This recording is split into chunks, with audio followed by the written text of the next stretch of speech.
Quero convidar os irmãos, temos falado ou meditado na palavra do Senhor, na carta de Paulo aos Coríntios, segunda carta de Paulo aos Coríntios.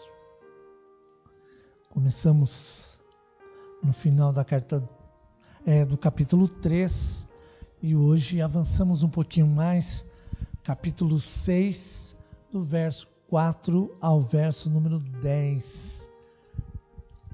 Então, 2 Coríntios, capítulo 6.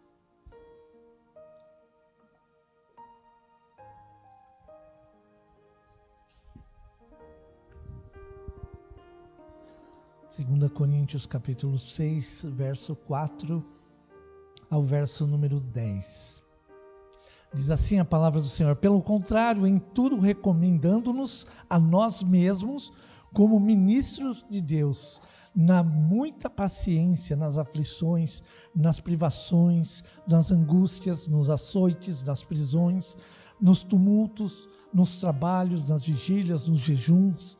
Verso 6, na pureza, no saber, na longanimidade, na bondade, no Espírito Santo, no amor não fingido, na palavra da verdade, no poder de Deus, pelas armas da justiça, quer ofensivas, quer defensivas, por honra e por desonra, por infâmia e por boa fama, como enganadores e sendo verdadeiros, como desconhecidos e entretanto bem conhecidos, como se estivéssemos morrendo e contudo eis que vivemos, como castigados, porém não mortos, entristecidos, mas sempre alegres, pobres, mas enriquecendo a muitos, nada tendo, mas possuindo tudo, nada tendo, mas possuindo tudo. Quando nós iniciamos essa série de sermãos na segunda carta aos Coríntios, nós vimos que o apóstolo Paulo está passando por um momento muito difícil de perseguição. A igreja que ele havia plantado agora começa a conversar ou discutir o seu apostolado, e nós vimos que o apóstolo era todo aquele que andou com Cristo ou que esteve aos pés de Jesus para ser ensinado. E quando a carta vai avançando e Paulo vai também defendendo o seu apostolado, e ele chega um momento onde ele também vai trazer à igreja uma palavra agora motivacional, uma palavra a qual o coração do cristão deve estar sempre alargado. Como assim, pastor? Coração alargado, ou seja, o nosso coração deve estar aberto de tal forma que o Evangelho, a palavra de Deus, frutifique na minha e na sua vida.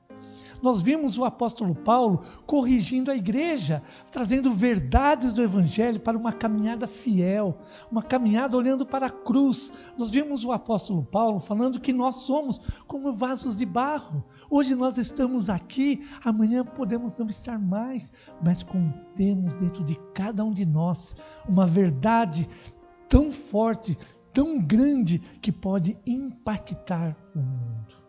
Você sabe ou você sabia que a palavra de Deus, através dos seus lábios, da sua vida, pode impactar vidas? Nós podemos convencer pessoas, nós podemos até, os políticos, eles têm boa lábia, eles podem até convencer as pessoas que eles são bons, mas a palavra de Deus, ela é transformadora.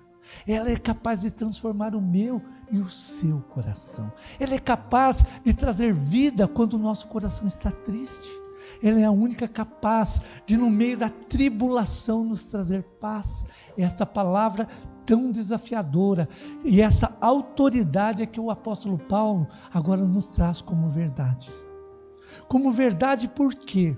Porque muitas vezes, no nosso tempo principalmente, ou devido a pandemia, ou até mesmo aquele desconhecido qual nós estamos vivendo, muitas vezes ficamos com medo, nos escondemos dentro dos nossos abrigos, ou das nossas casas, ou dentro do nosso coração, pensando, o que será de mim, ou o que será de amanhã, enquanto a palavra de Deus diz, assim como os pássaros, descanse no Senhor, assim como os pássaros que não semeiam, eles não plantam, mas eles são cuidados por Deus diariamente. Assim como o campo, aquele campo que floresce, agora a palavra de Deus, o próprio Jesus vai dizer, nem Salomão, na sua riqueza ou na sua glória, se vestiu de uma forma tão bonita. Sabe por quê? Porque o campo é cuidado por Deus. E assim como nós, se Deus cuida dos pássaros, assim Deus continua cuidando da minha e da sua vida. E quando o nosso coração compreende isso, ele se abre. Esse é um ponto de confiança, onde nós podemos descansar em Deus. Assim como a criança, ela corre para os braços do pai, ela se lança, ela se joga, sem medo. Sabe por quê? Porque ela sabe que nos braços do pai, ela encontrará abrigo, ela encontra força. E mesmo que o amiguinho, ou até mesmo o inimigo se pareça grande, quando ela se encontra nos braços do pai, não existe mais o perigo. Assim também, o apóstolo Paulo está conduzindo a igreja a descansar em Deus, a entender essa palavra e não colocar no cabide e deixar lá como um quadro bonito, o qual nós olhamos. Hoje eu olhava os quadros na escola, e a gente ia dizendo, esse quadro aqui é uma foto assim, assado, como aquele quadro bonito na parede. Aquele quadro bonito, ele serve para ficar ali, mas Deus agora cuida de cada um de nós, vendo a beleza que há dentro de mim e de você. E diz, por que temes? Por que você está com medo? Eu me lembrei de tantas vezes que a palavra de Deus, ela chama os seus servos. Me lembrei agora do apóstolo Pedro, ainda não entrei no sermão, tá, irmãos? Essa é só a introdução. Mas o apóstolo Pedro, quando ele está ali com Jesus, junto àquela fogueira, talvez até envergonhado, triste, porque ele havia negado Jesus. E quando Jesus olha para ele e diz, Pedro, tu me amas? Jesus está dizendo, Pedro, vamos alargar esse coração. E Pedro diz, Senhor, o Senhor sabe que eu te amo. Mas Jesus sabia que aquilo foi da boca para fora. Assim como a nossa vida no Evangelho. Às vezes é da boca para fora. Ô, irmão, manda o nome lá que eu vou orar. Eu oro nada, esqueci, nem lembro de quem era mesmo para orar. Agora, Jesus chama a atenção de novo de Pedro. Pedro, tu me amas? E Pedro agora já fica meio incomodado. Segunda vez, provavelmente ele ficou pensando, Epa, acho que Jesus não se convenceu da minha resposta. Vou ser mais enfático. Claro, Senhor, tu sabes que eu te amo. Agora ele aprofunda mais. Ele diz, Jesus sabe todas as coisas, então tu sabes que eu te amo. E quando Jesus pergunta pela terceira vez, agora o coração de Pedro acontece algo diferente. Diz que Pedro se entristece, ou o semblante dele cai. E quando o semblante dele cai, ele diz, tu sabes que eu te amo. O Senhor sabe todas as coisas. Ou seja, Pedro, naquele momento, ele abre o coração.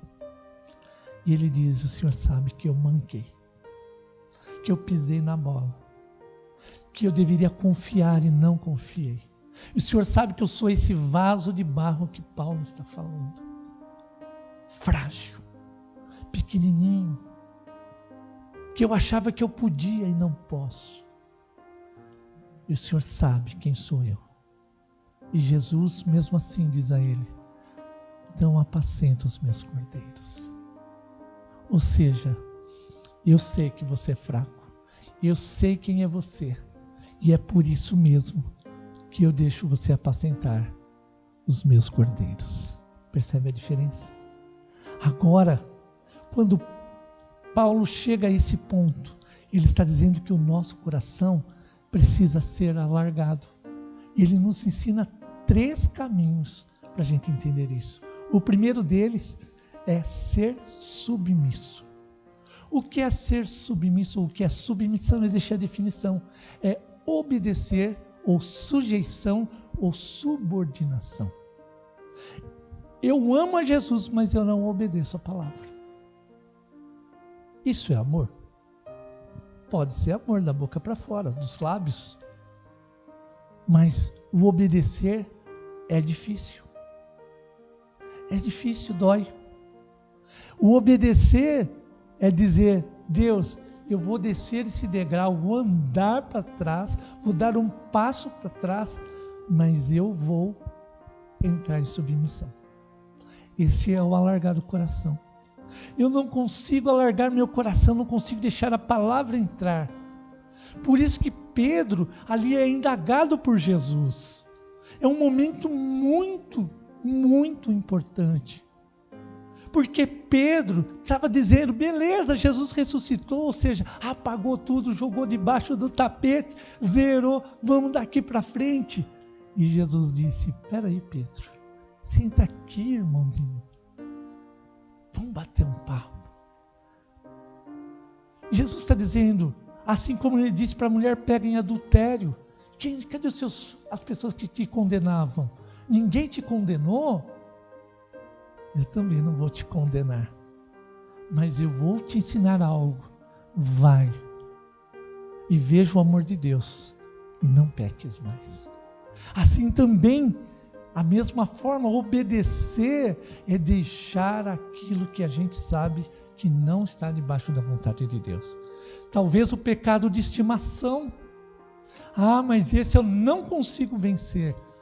Talvez seja a hora de você jejuar por isso. Ou colocar diante de Deus e dizer, Deus, eu não consigo. É impossível. Eu não consigo mudar. E se o Senhor não fizer uma obra, eu vou para o inferno, porque eu não consigo, mas eu sei que o meu Deus pode tudo. Eu acabei de cantar isso. Quão grande é o meu Deus desse tamanhinho, porque quando vem o pecado eu me levanto e digo, não, você não vai vencer. E o meu Deus que era grande fica pequenininho. Mas eu posso sentar e dizer, Deus, eu não consigo. Me ajuda. Estenda a sua mão. Assim como Pedro, quando afundava, Jesus estendeu a mão e puxou Pedro. Pedro começou a afundar por quê? Parou de olhar para Jesus e olhou as circunstâncias. Esse mar se levantando, nossa, afundou. Começou a afundar. E quando ele teve medo, começou a afundar mais ainda. E Jesus disse para ele, por que Pedro? Por que? Você não estava sobre as águas. Você caminhava na fé até ontem. Por que você parou de olhar para mim? Por que você começa a olhar para a igreja, para as pessoas? Olha para mim e deixa eu fazer a obra em você. Eu sou o seu Deus. Viva em obediência. E agora, olha só, como ministros de Deus, Paulo vai dizer, vamos ler comigo, verso 4. Pelo contrário, em tudo recomendamos-nos. Ou seja, a nós mesmos, nós estamos nos recomendando a vocês. E ele vai dizer, como ministros de Deus, na muita paciência. Ou seja, agora ele coloca-se em obediência. Ele é ministro de quem? De Deus. Ele está falando de si mesmo? Não.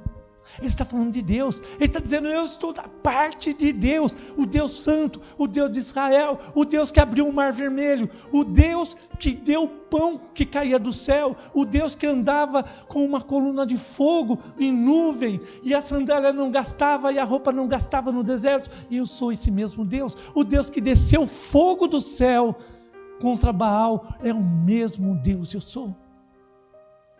O Deus que diz, eu estou com você. Para de ser bobinho, olha para mim. É o Deus que diz, vamos andar e mudar a nossa situação.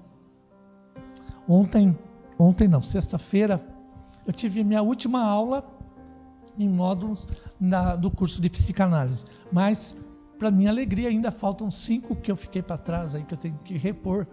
Ainda que não deu, né? Foi acontecendo algumas coisas no meio do caminho, e eu ainda tenho que repor essas aulas. Mas é muito curioso aquele curso quando terminou na sexta-feira, inclusive foi um pastor, Marcelo Gomes, que deu esse último módulo, à medida que ele ia falando sobre o ser humano, tinha um momento assim que o meu coração ia apertando, e eu ia entendendo que Deus nos chama a fazer diferença mesmo. Nós precisamos, mas essa diferença está debaixo da obediência. Por isso Paulo diz, nós somos ministros de Deus. Eu não sou ministro de mim mesmo.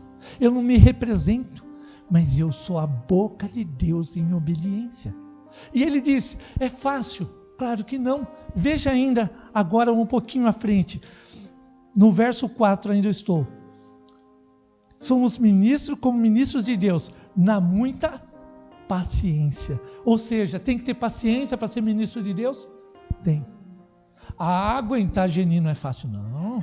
Tem que ter paciência com a irmãzinha, né? Né, Júlia? Tem que ter paciência com aquela irmãzinha. Nas aflições, quando a gente está aflito, passando por necessidade, né? E nas aflições, Deus levanta pessoas para nos guiar, para nos segurar a mão.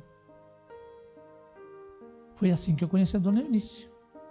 Foi num momento da aflição. Difícil momento, né? Mas aquele momento foi necessário para estarmos hoje aqui. Esse Deus, às vezes eu acho que ele é maluco. Porque ele faz umas coisas tão diferentes, né? Mas ele nos deu a honra de estarmos juntos. Por quê? Ele vai respondendo na caminhada. Olha só, nas privações, quantas vezes nos privamos, né? Eu lembro da Dalvinha falando, não vou na igreja não, pelo amor de Deus, vou assistir online. Ó, detesto o culto online, hein? Né?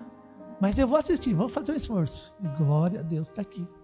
Né? Quanto foi difícil as privações, né? De vários irmãos, né? Da gente estar juntos. É a privação. E Paulo está dizendo, nas angústias, nos açoites. Ninguém precisou levar um açoite aqui, mas Paulo levou açoites. Apanhou nas prisões, nos tumultos, nos trabalhos, nas vigílias, nos jejuns. Quantas vezes precisou jejuar, porque a coisa estava pegando e estava difícil. Mas Paulo diz, eu permaneço na obediência. Ser obediente é estar disposto a passar nas vigílias. Quanto tempo os pais oram pelos filhos na vigília da noite? Conheço muitos relatos, né? Acordar de madrugada, dobrar o joelho e orar. Difícil? Por uma pessoa amada ou por um irmão que está em sofrimento. As aflições, elas são difíceis, mas são momentos onde Deus nos leva ao crescimento, à maturidade espiritual. É aí que o nosso coração alarga.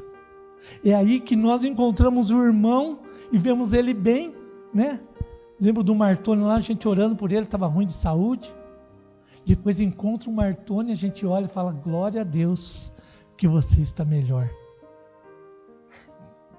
Provavelmente você já encontrou pessoas que disseram para você, olha, eu estive orando por você. Estive orando pelo seu filho, pelo seu pai.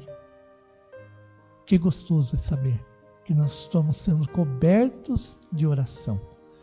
E o coração vai alargando. Segundo, é falar a verdade em amor. Falar a verdade, todos nós precisamos falar, não é? A Bíblia nos ensina a falar a verdade. Mas o falar a verdade em amor é diferente.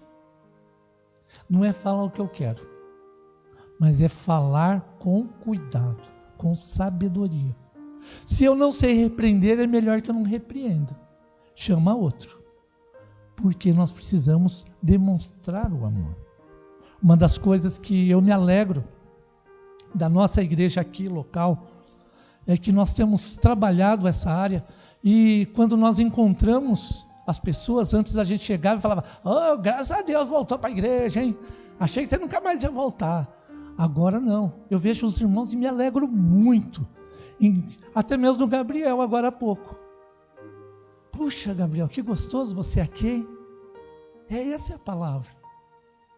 Não é dizer, ô Gabriel, quanto tempo você não aparece aqui? Mas ao contrário, dizer, como é gostoso encontrar o Gabriel. Hoje eu olhei para ele, até brinquei. E aí, baixinho? Porque ele está maior que eu, esse menino. Né? Quantos anos? 16. Daqui a um tempo você vai olhar para o seu pai e falar, e aí, baixinho? Né? Porque olha o tamanho do seu pai já, né? Então, glória a Deus. Como é gostoso ver pessoas que nós não vemos há tempo. E também cuidar destas pessoas. Por isso, agora, o Paulo vai dizer, precisamos falar a verdade em amor. Por isso, vai ao verso número 6 comigo. Agora ele vai dizer, como que eu faço isso?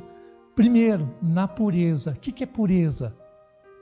Não é falar na malícia. É você falar com cuidado. Pureza é dizer, que gostoso se ver mesmo. Não tem esse negócio de, é isso, é aquilo, rancor. Não, é gostoso, que bom. No saber, olha a sabedoria como é importante.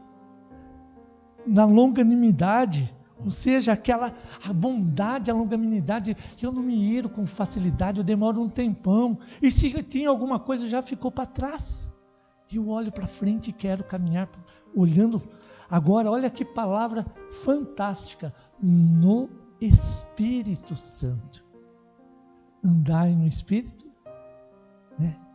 E agora nós temos a oportunidade no Espírito Santo de falar no amor não fingido, na palavra da verdade, no poder de Deus, pelas armas da justiça, quer ofensivas, quer defensivas. A arma da justiça, ou seja, quando alguém me ofende, eu não respondo mais à mesma altura.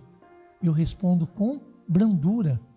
Quando eu preciso chegar até alguém, eu também não vou ser agressivo. Ô irmãozinho ou irmãzinha.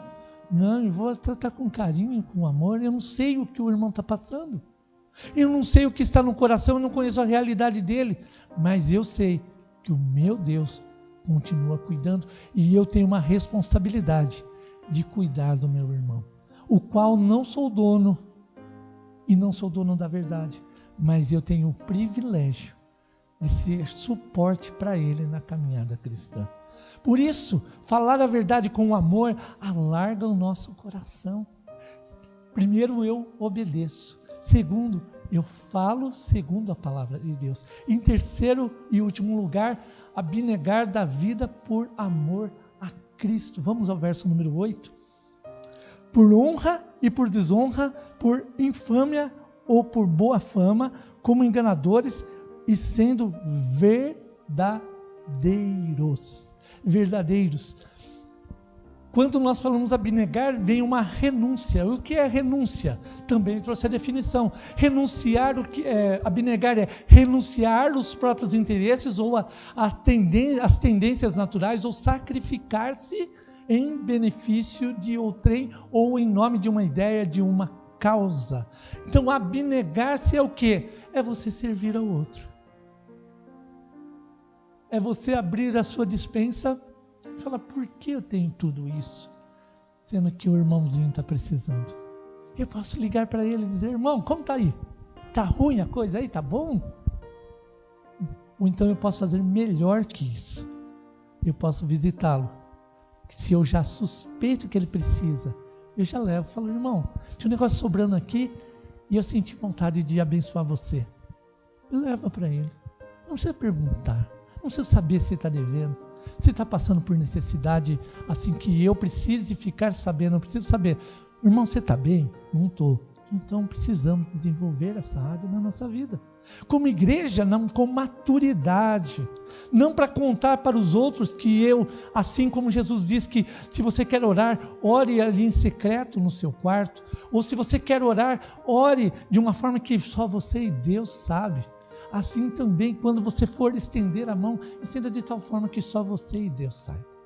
E a pessoa que foi abençoada. E alargar o coração. É dizer, irmão, cabe aqui. Você está no meu coração, nas minhas orações. E eu senti esse desejo. Mas pastor, como eu faço para sentir esse desejo? Quer ver? É muito simples. Se eu estou em comunhão com Deus, o Espírito Santo começa a falar conosco. Ele começa a nos mostrar quem precisa, quando precisa. Mas se eu não estou em comunhão com Deus, Eu tenho uma dificuldade para discernir isso. Lembre-se que a igreja é chamada para andar espiritualmente. Ela não é um clube onde nós nos encontramos e dizemos como é bom ter amigos e amigas. Agora, a igreja, ela é o reino, a voz do reino de Deus que está aqui dentro. E eu e você temos a responsabilidade de viver esse reino. Por isso ele vai dizer por honra e por desonra, por infâmia ou por boa fama, como enganadores e sendo verdadeiros. Ou seja, Paulo diz, eu estou me moldando à necessidade, mas eu não faço o errado, eu faço o que é certo. Por isso, entretanto, olha só, bem conhecidos, como se estivéssemos morrendo e contudo, eis que vivemos. Às vezes as pessoas vão dizer, mas aquele povo é bobinho, eles ficam ajudando, a gente tira proveito mesmo. E Deus está trabalhando outra obra, porque querem discernir o espiritual a partir do físico. Deus nos leva a lugares que nós não compreendemos e fala conosco de forma diferente, como castigados, porém não mortos, entristecidos, mas sempre alegres. Nós somos entristecidos quando perdemos irmãos, quando perdemos entes queridos, ou quando passamos por dificuldade, mas o quê? Entristecidos, mas sempre alegres. Por quê? A nossa alegria está na eternidade, não aqui. Aquele que se alegra com a vida aqui é um pobre infeliz. Spurgeon vai dizer, tem a vida mais miserável que alguém pode querer ter. Porque a nossa vida está na eternidade. Aqui nós vivemos, sim, passamos, não precisamos passar privações, mas nós podemos ser instrumentos em todos os momentos. Ele vai dizer, olha, alegres, eu acho que eu comi alguma coisa ali. Ali não é poderes, é pobres. Pobres, mas enriquecendo a muitos, não tendo, mas possuindo tudo. Ou seja, vasos de barro, que precisam ter o coração alargado a cada dia. Se o seu coração está apertadinho, vamos começar a esticar ele. Dizer, Deus, eu quero estar na visão que Paulo diz que a igreja precisa caminhar. E eu quero concluir. Eu quero concluir com um verso que não está ali. É o verso número 11. Se você observou no começo, estava de 6, de 4 a 10. Mas agora eu quero chegar no verso número 11 e concluir. Para vós outros, ó Coríntios, abrem-se os nossos lábios e alarga-se o nosso coração. Novamente, para vós outros, ó Coríntios, ou para a igreja, que privilégio, abrem-se os nossos lábios e alarga-se o coração. Deus falando no meio da igreja. Esse tempo é um privilégio que Deus te dá e me dá, de alargar os nossos corações, experimentarmos mais de Deus. Na igreja também, mas principalmente em casa. É em casa que Deus tem nos chamado a viver uma vida diferente, de comunhão e de transformação. Que Deus te abençoe grandemente.